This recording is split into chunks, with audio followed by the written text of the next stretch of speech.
Third leg for suitability and capability, pharmaceutical quality system, professional development, and continual improvement. This was my keynote address at the 2018 conference of the National Institute for Pharmaceutical Technology and Education held in the previous week in New York. I wish to share this in a broader context with a broader audience with this presentation. Let me emphasize for. For is in support of or in favor of, on behalf of, or to the benefit of. NIPTE is for pharmaceutical technology and education. The National Institute for Pharmaceutical Technology and Education is a collaboration among 18 American universities um, focusing on getting recognition and funding for pharmaceutical technology research and education. It is, in one sense, a voice exercising pill ghost dogmas and blind spots. Pill ghost is a term I use for the general neglect in the society on the importance of pharmaceutical technology and education. The profession of pharmacy in the US has been for decades focused on practice, clinical pharmacy and retail practice. The portion of pharmacy education that focuses on pharmaceutical technology and industrial pharmacy has generally been neglected in terms of funding, from, say, research funding to attracting students and maintaining viable programs for the industrial sector. In this regard, because of the spill ghost, we have to catch up. We need new prior knowledge, and we need to focus on professional development. We need to create focus groups and centers for excellence to give careful feedback to the society on what are the emerging trends, needs, and what are the gaps. Careful feedback on research and professional development to know ledges in policies and to inform 21st century practices. Suitability and capability to pull the real world of pharma away from the precipice. That's really the message I wish to share with you, bro. 21st century pharmaceutical quality was an effort to bring pharmaceutical quality assurance, quality control, manufacturing, formulation design, formulation development into 21st century. Today, in the US, as an example, the 21st Century Cures Act has been established, which brings into focus real world evidence, real world data, patient satisfaction, and these are important considerations that bring patients in the center of what we do. So real world validation, internal validation, self-assurance, assurance, availability, and affordability are interrelated. One can give someone else assurance only when they are self-assured. And anyone who registers for medical intervention is a patient. We all are patients. So the prescription for pharmaceutical professionals, particularly in the industrial pharmacy, in the regulatory sector, and in businesses, is professional development. Performance of a system depends on how parts interact, never on how parts act separately. So professional development is to be suitable so as to be capable in increasing complexity. It is to be capable so that we are suitable in our decision making in uncertainty.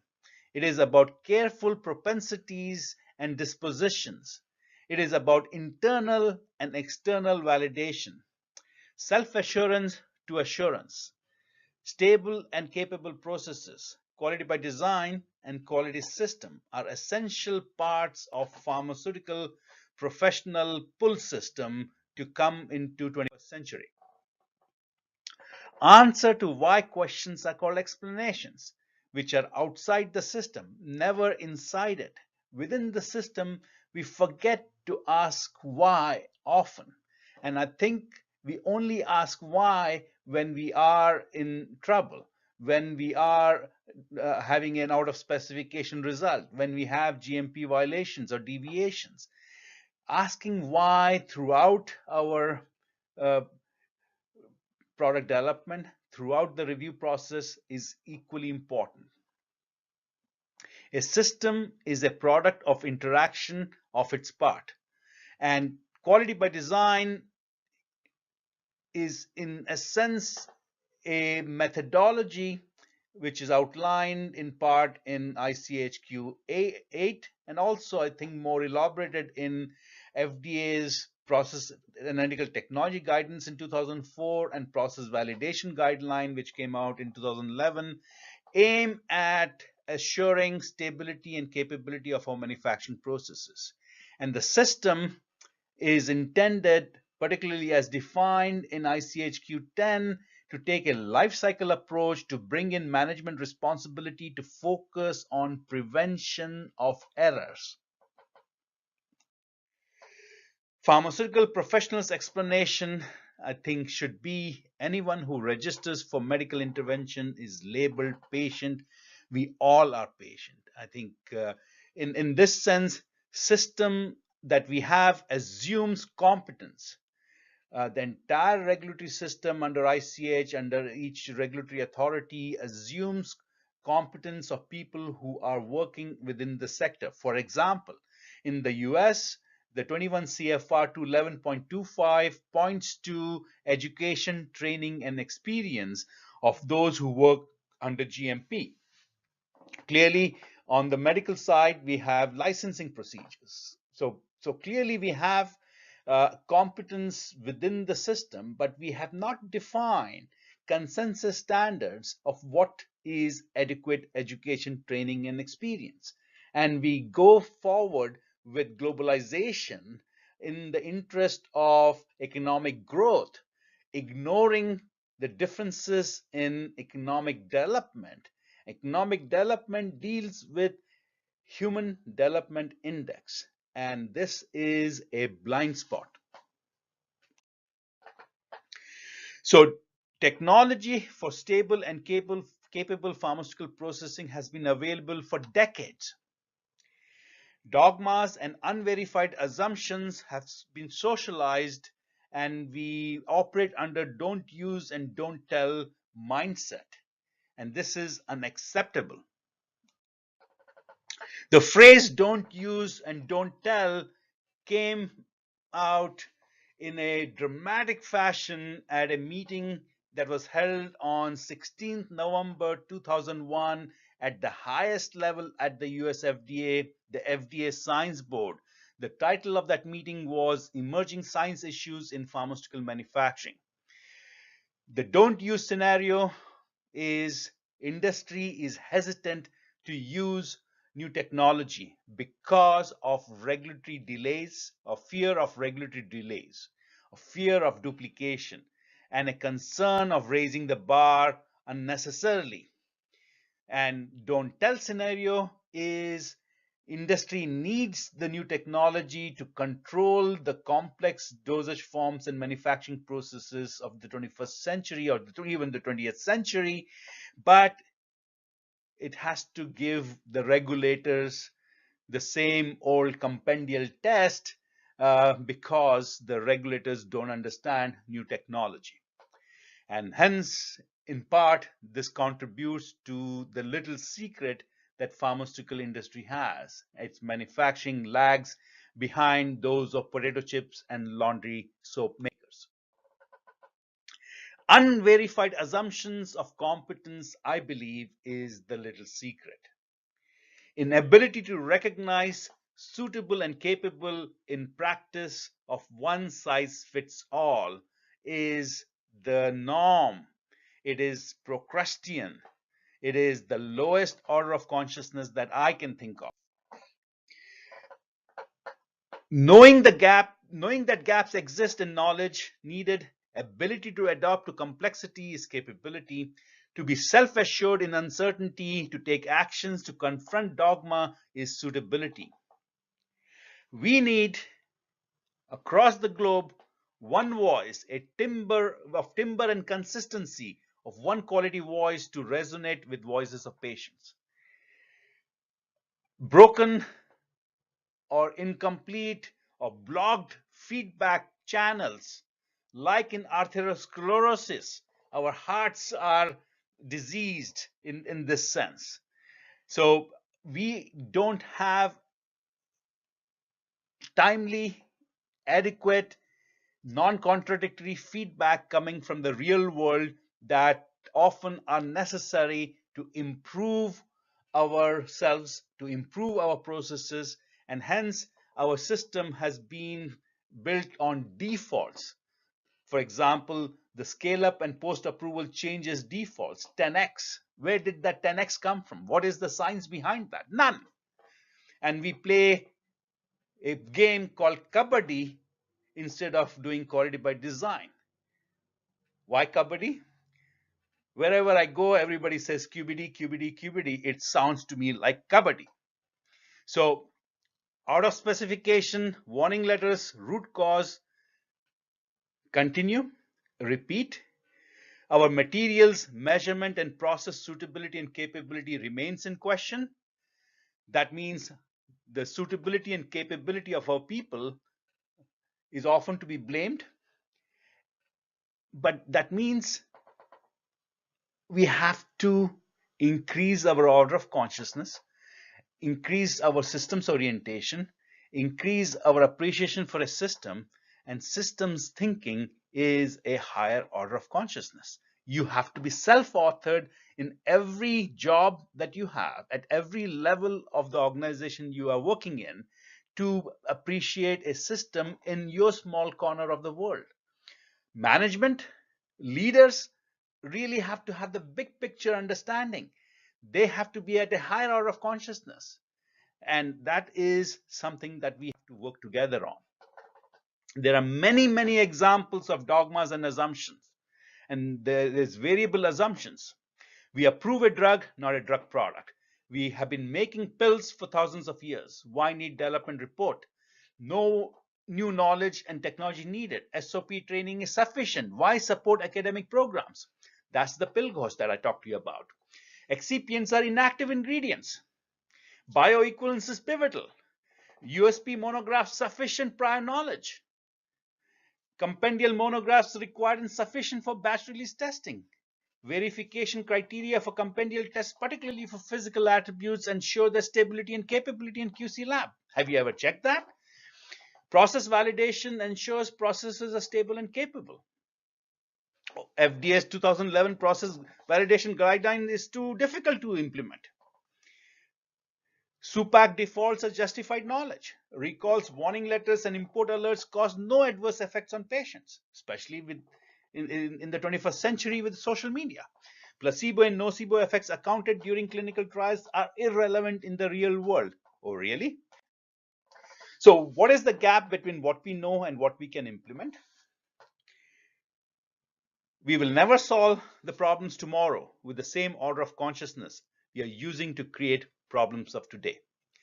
Evidence-based education and training, professional development through experiential learning really are necessary to fill the gaps and to be able to implement what we know. Why some people develop, but at different rates, many do not? Clearly, there are amongst us who routinely verify assumptions, are able to recognize gaps, are able to be on a path to continual education. But the number of those individuals among us is very, very small. We don't have a critical mass of these individuals. For many, awareness of dogmas, unverified assumptions occur infrequently, often in a crisis.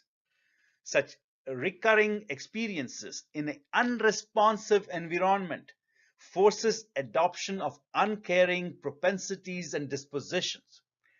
Adult development occurs in stages by overcoming immunity to change.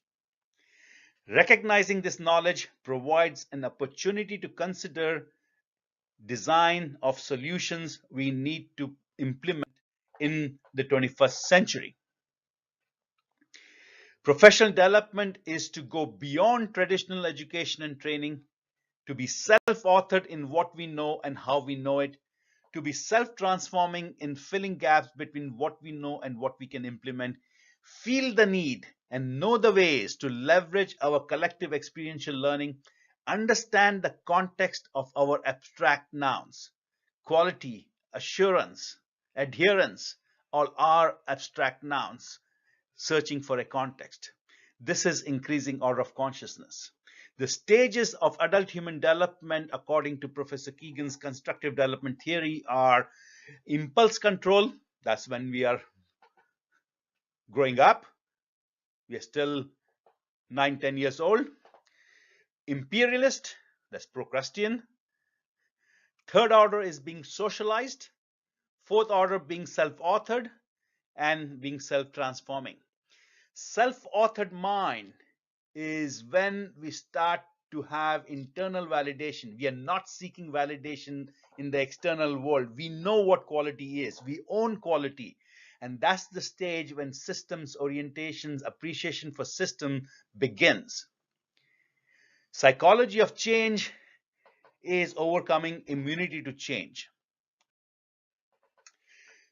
Recurring errors remind us of persistent dogmas and assumptions. Awareness that errors have consequences should be a source of cognitive dissonance, discomforting feeling.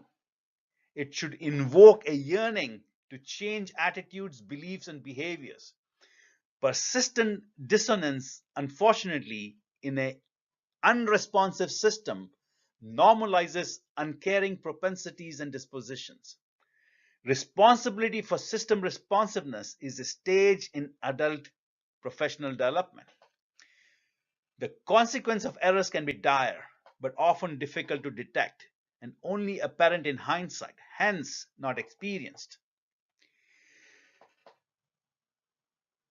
Applying these concepts from the psychology of adult human development and immunity to change, I had an opportunity to study the pharmaceutical systems from within and from outside. Don't use, don't tell in November 2001 shook my world. That how can it be that we have a system that one of the topmost company has to adopt don't use, don't tell. And more recently, I had an opportunity to review Amgen's journey to Six Sigma, the low error rate of 3.4 defects per million opportunity. And they were stuck in if I don't look, there is no problem. The change prevention system and feeling system are the ones holding us back. And then to progress to be self-authored, the fourth order of consciousness, you learn to solve the problems without having the FDA or without having external regulators come and tell you to do so. You need to know how to do so. That's the knowing system. But to begin the process within a corporation, there has to be a group of people, group of leaders who are at the fifth order of consciousness to bring the rest of the organization forward. And that's where the mindset is of prevention of error. That's where you are self-transforming. An interpersonal model that I developed as part of my training program in many countries. And I'm writing a book on that, how to build an effective quality management system, which will be out later this year. And this is a very simple model to understand what should be current and good manufacturing practices. So a Russian doll model with its nested stages of professional development described in the context of current and good in good manufacturing practices was my intention here. Procrusteus, the selfish, the obnoxious aspect of human nature is all within us. It's all, we all have it. We grow, we develop. As teenagers, we want to be looking good. And we get socialized to being good with the subjective norms. The subjective norms of a society, the subjective norms of an organization culture is what dictates. Laws of man and laws of nature and subjective norms, I think, are the dilemma that we have to confront. How good are the laws of man? How close do they come to laws of nature? I think that's the gap that we all are working towards to fill. Then we mature, become self-authored, we take ownership, we are self-validated inside, we are not seeking external validation. That's doing good. And then we are self-transforming. So we can see good in multiple systems. We can see good in being procrastinants as part of the development. That's self-transforming. A very small segment of the human population, less than 7%, some statistics say about 1%, get to this stage of development. And many of the challenges we see around the world are because we don't have a critical mass of self-transforming people, leaders around us. But doing good is the minimum step needed to achieve a appreciation for a system orientation, and to begin to overcome immunity to change. And again, a small percentage of human population reach that. Much of even the professional population in pharmaceutical is waiting for the regulators to give them guidance, is waiting for the regulators to inspect them, to give them observation so that they can improve. So much of the system is dependent on regulatory inspections. Now, regulatory inspections occur infrequently. They're not happening 24 hours, not happening every hour of the day when the plant is working. So what happens then? The subjective norms, what is normal, takes place. And then you clean up and you get ready for an FDA inspection. That's being socialized uh, uh, barely. That's in the world of looking good, or sometimes I would say procrastinating. That's the order of consciousness that we have as a dominant order of consciousness in our system. Knowing system is important. Management of knowledge and information are different. What we know is essential. How we know what we know is equally important, perhaps more important at this stage. Self-authored in every job at every level in a corporation and regulatory agency is the bare minimum. But yet we don't have consensus standards of what is adequate education, training, and experience. And we have built the whole regulatory system, ICH, on that assumption. Both analysis and synthesis are essential, but we only focus on analysis. Synthesis is connecting the dots. Synthesis is integration. Synthesis is writing a quality overall summary that speaks from the heart as well as from the mind. And the quality overall summary of ICH CTDQ is a beautiful way to measure the level of consciousness, the level of maturity, the level of systems orientation that a corporation has. And whether the regulators themselves are able to appreciate that synthesis or not is reflected in their review outcomes. Doing system is equally important. Knowing is necessary but not sufficient. Wisdom is action. Care, knowledge, and action. How we feel, think, and act must be aligned with no residual dissonance or contradiction. Is pharmaceutical quality system a simple, complicated, complex, or chaotic? We use the word system again and again. We use it so often that we don't even know the meaning of the word system. It's just a vocabulary. Knowing system characteristics informs us to be aware of how we feel and think in it and about it. It is a guardrail to the precipice of disorder. Remember, our system is an ecological system. We come into it, we develop in it, we live in it, and we have to improve it. Every system is contained in a larger system. In the context of cause and effect, a system separates order from disorder. A simple system is one where cause and effect are self-evident. This is where we can check the box. We have a checklist. That's good enough. This is where best practices work. A complicated system requires expertise to interrelate causes and effects. Here we need education, training, and experience of certain kind. Here we need a discipline of plan, do, check, and act. This is where good practices work. Complex system is one in which the relationship between cause and effect is not known, or is only known in the hindsight. Here we have to adapt careful propensities and disposition. A chaotic system can be a simple system, can be a complicated system, can be a complex system, but it is a system which has extreme sensitivity to initial conditions. It is managed by attractors. It is managed by line in the sand. It is where innovation occurs. It is where jugaad occurs. Now, line in the sand is an example for pharmaceutical. If you recall, in the year 2007 or 8, the head of CFDA, Chinese FDA, was given a death sentence. And more recently, the regulators are under scrutiny again in that context because of the vaccine debacle that is happening. That's line in the sand. Disorder is not knowing which type and how the parts of the system we manage interact.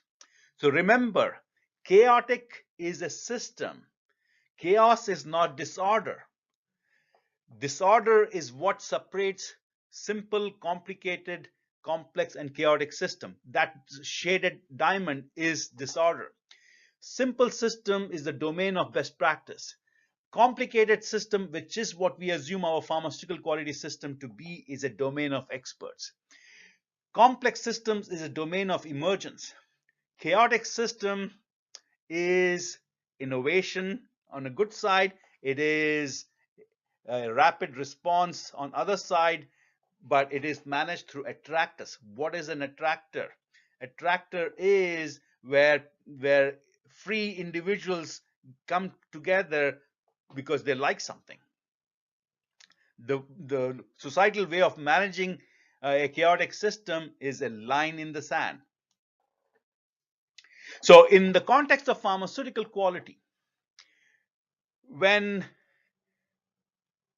standard deviation is greater than average, this is again going back to November 16th, FDA Science Board meeting. When the average cycle time for making a modified release dosage form is 95 days, and the standard deviation of the cycle time is over 100 days, and exceptions increase cycle time by 50%, exceptions increase variability by 100%, capacity utilization of a system is low. Now, if you follow SOPs as written, you will have a right first time rate of about 60 to 70% usually.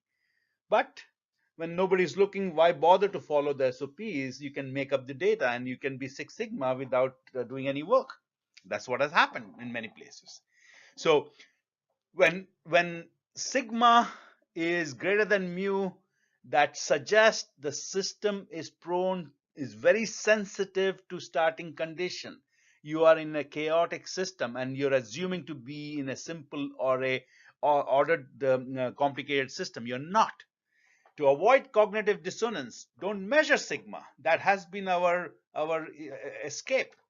Adapting uncaring propensities and disposition has become common.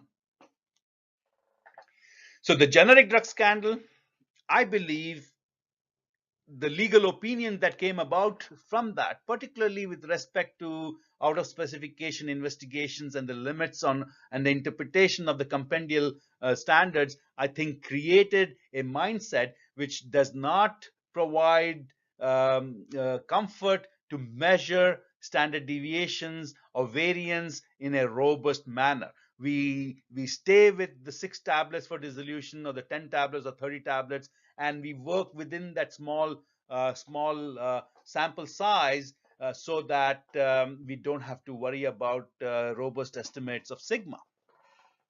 And so we have, I think, check the box attitude. So we hire external GMP consultants to write the SOPs. So we're not even working assuming our system to be complicated. We are assuming our system to be simple, and that's where the problem is. An informed patient looking into our struggles can ask, does the pharma industry know how to blend powders? So I think the legal opinion contributed a lot of challenges. I will not go through this list fully, but the key is we don't want to know the cause and effect after approval and validation is a concern that I have. So after FDA approved and validated, too scared to take additional test samples or to use new analytical methods. Investigation of OS, root cause unknown, normal, easy, and rewarding to cycle regarding cycle, blame it on the operator error, and have GMP consultant tweak SOP, and then retrain and keep repeating that cycle. So bad eye is a recurring hurricane in our mind. We have widespread breaches in assurance of data integrity, not just pharmaceuticals, automobile, healthcare, all over. For example, in Japan at the moment, companies everywhere copied Japanese manufacturing of the Lean and Six Sigma things that came out of that. A string of scandals has tarnished concepts celebrated in business publications worldwide. Corporate wrongdoing occurs the world over, but Japan's scandals cut to the core of what has kept Japanese brand popular as well as country's perception of itself. It's a red flag that our order of consciousness is not matching up with the increasing or rapidly increasing uncertainty and complexity in the world around us. And I think bad or breaches in assurance of data integrity is becoming a serious concern.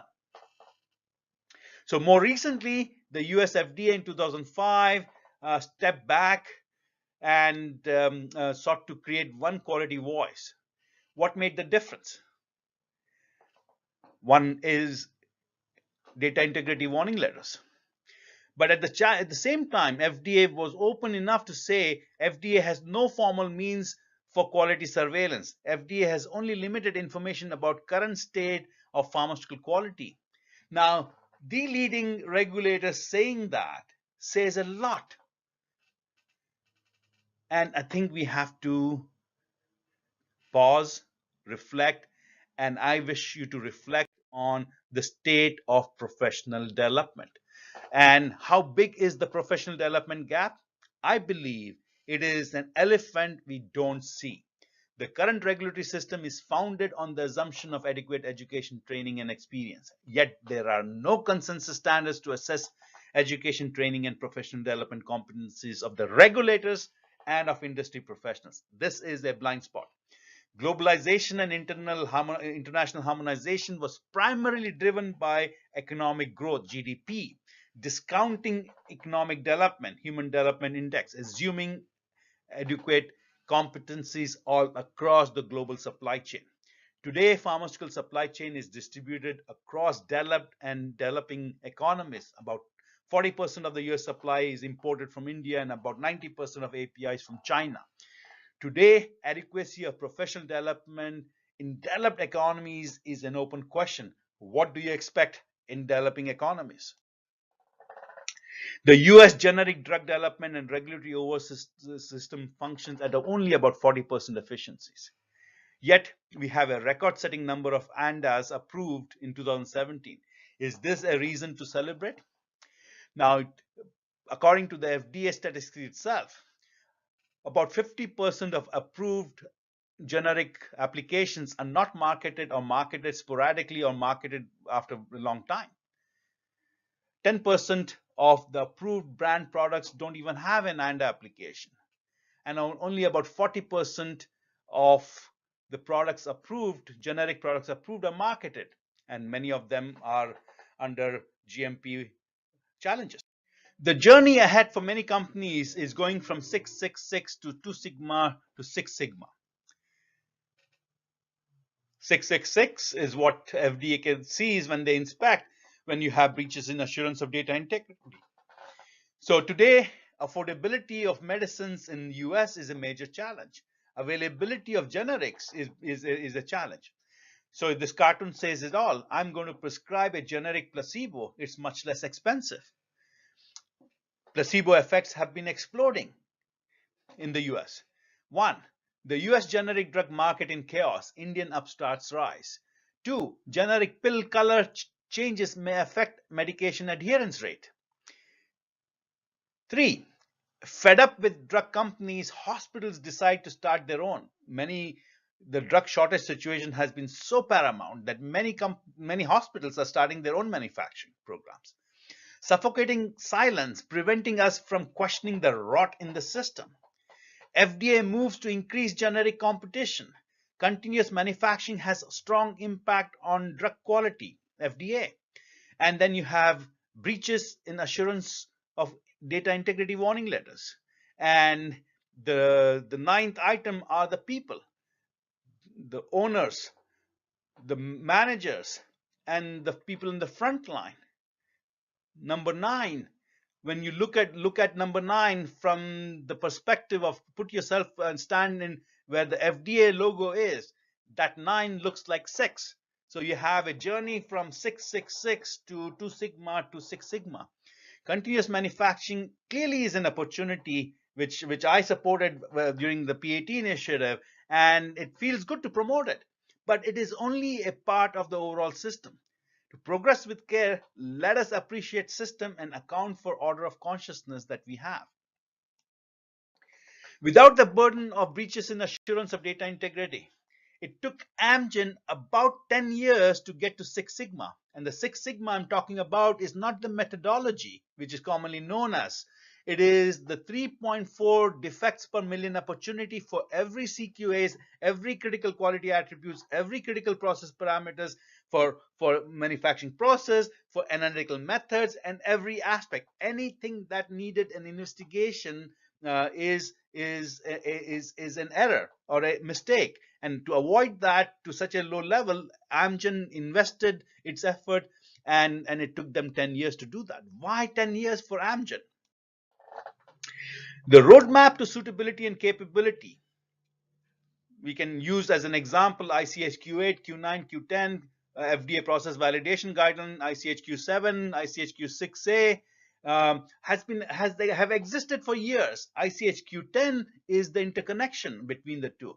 And we work in silos: R&D, regulatory, tech transfer, operations, quality unit. Unless we bring a life cycle approach as recommended in ICHQ10 and connect the dots, the knowledge and information and expertise we need in different parts of the organization are kept in silos, kept in compartments, and you don't get that. The roadmap to suitability and capability is very simple. Input is assurance, input is adherence, input is availability, input is affordability. That's what you get in output. Assurance, adherence, availability, and affordability in the real world depends on our assurance, self-assurance, and our adherence to science, our availability of leadership, and our affordability to take the time to do it right. So NIPT, as an example in the US, is something I would wish other countries would also consider. The whole idea is to critical mass of current and good professional development is needed. Suitability and capability to validate mind and matter, patient and process centric in real world context, I think is the key.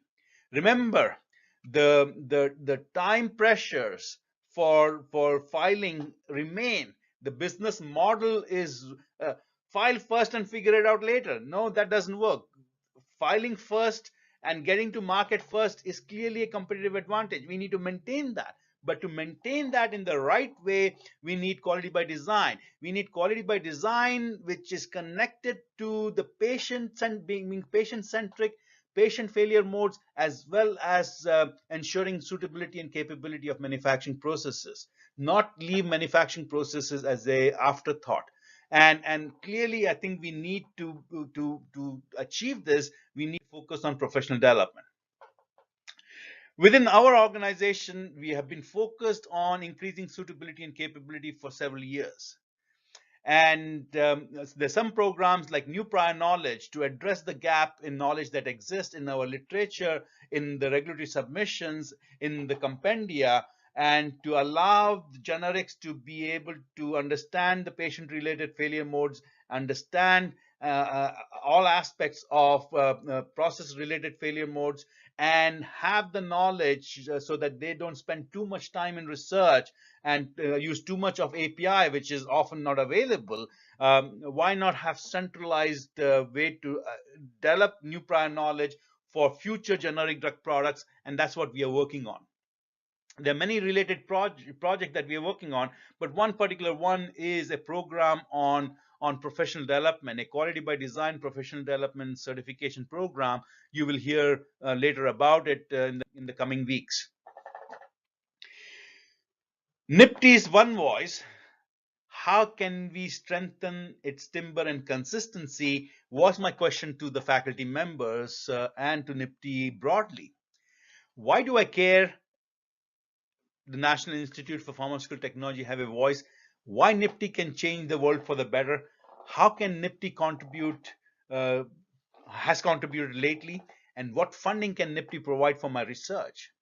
Much of the faculty is focused on acquiring funding for their research and funding for their program. That's important. But to have a one voice NIPT, they need to also develop themselves to be system oriented, to be problem solvers, to be able to prevent errors. So how does academic research translate into systems orientation? How does it translate into problem solving? How does it translate into prevention of error is an important consideration for academia to be thinking. Much of the academic programs that we see across the world, the Bachelor of Pharmacy, Master of Pharmacy, is focused on memorization, on facts, just knowing the facts. That's not enough. How do you know what you know is essential? Facts, information literally is free on the internet. And so the key competency we need is self-improvement, self-development, and a system orientation. And that requires a higher order of consciousness. So we have been working on this, and we are trying to create a voice for NIPT to speak to politicians, patients, and professionals to achieve an accurate evaluation of contributions pharmaceutical technology and education makes, to source it appropriately, and to support accelerating implementation of informed solutions therein. So NIPT for pharmaceutical technology and education, really to summarize my thoughts, the little secret is unverified assumptions, particularly of adequate education, training, and experience in the context of the 21st century complexity and uncertainty that we face. Pharmaceutical professional development is an elephant in the dark. The nation needs a critical mass of pharmaceutical professionals. In NIPT, we have 18 universities. We don't have the resources, but we are working towards raising the one voice of suitable timber and consistency to improve awareness academia and can bring to the table. Why I know NIPT can change the world? Well, it depends on the order of consciousness that we can bring to bear in NIPT. Careful feedback is the third leg of the suitability and capability dimension. We have to be the voice of patients. We have to be voice of science. We are in a world of political polarization. We are in a world at a precipice. If pharmaceutical professionals can become a voice, they would have done so by increasing their order of consciousness. And in that is the hope for the world. Thank you for listening.